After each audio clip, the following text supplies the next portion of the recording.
Hi, welcome back to my Dallas Cowboys blog. It's the eve of the draft, or it's actually the afternoon before the draft. I took a break from posting because anything worth saying about the draft was already said 2 months ago. There's been nothing to talk about 4 months. I'm predicting now that Dallas takes a lineman. At 16, the players you want are too high. Great weak side defensive ends are likely to rise out of Dallas's reach. The next best players are not dominating enough to be picked at 16. A trade down to 20 with Arizona would be perfect, in my book. Get a third rounder and a sixth rounder. Zach Martin, he'd help our short yard rushing, which in turn helps you control the ball. I don't see a great defensive lineman being the right player for Dallas at 16 because Donald and Barr and others will already be gone. Overall, Dallas needs to treat rounds 1 through 3 with a higher priority than the rest of the draft. We can't trade away our top picks to move up. The first round isn't terribly explosive this year, but the NFL ready talent goes deep through the top 100 players. Dallas should treat round 7 as a checklist for fullbacks, falling hurt players, and camp bodies for training camp. I don't expect many miracles from the 6th, 7th round draft picks. Defensive tackle is the one spot where a 4th rounder can actually be a starter. No guards are projected for Dallas in the 4th round.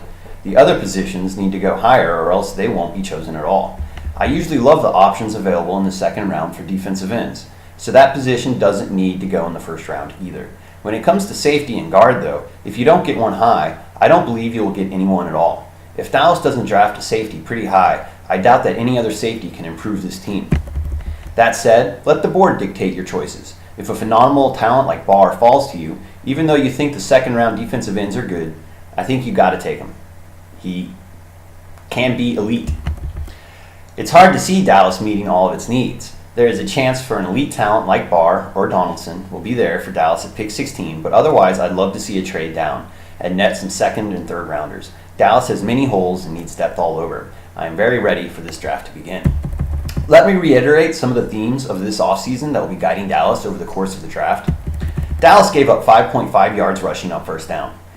Dallas helped itself greatly by signing Henry Melton, while Jason Hatcher was part of the problem. Look for Dallas to draft specialized players. Last year, the transition year, the roster was littered with players playing out of scheme. This means that advocating Barr over Donald because Donald is less system flexible is not valid.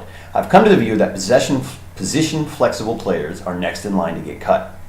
Sean Lee doesn't offer position flex. Scandrick is definitely a cornerback and not a safety hybrid. Position flex is for complicated schemes. Simple schemes focus on specialized players. Dallas will value weak side defensive end over defensive tackle. This is just a hunch, but I believe Dallas will evaluate a player like Barr as far more valuable and harder to replace because elite edge rushers can get it done without a defensive tackle, but even Warren Sapp needs great defensive ends to succeed. That said, Aaron Donald can probably be an elite edge rusher if a team wants that. Dallas has the moving parts in place to assemble a dominant offensive line this offseason. Fixing Dallas's run game via power running block guard can go a long way to helping our defense. When you consider Khalil Mack, Jadeveon Clowney, Scott Crichton as a 2nd rounder, Jackson Jeffcoat in the 4th round, this is truly an outstanding draft of pass rushing talent. If Dallas gets in early with Anthony Barr, they could really get an elite prospect.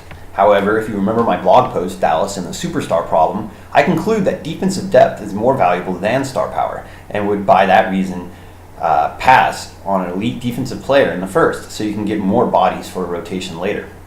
With an offensive lineman, I think all the really good ones will be gone by the time Dallas drafts in the 2nd round.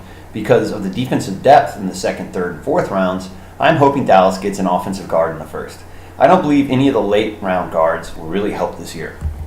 Alright, good luck to the Dallas Cowboys in the NFL draft. What I really want is for them to draft Zach Martin with the 20th pick in the 1st round, which we acquire via a fleecing trade with Arizona. Alright, good luck tonight, Dallas.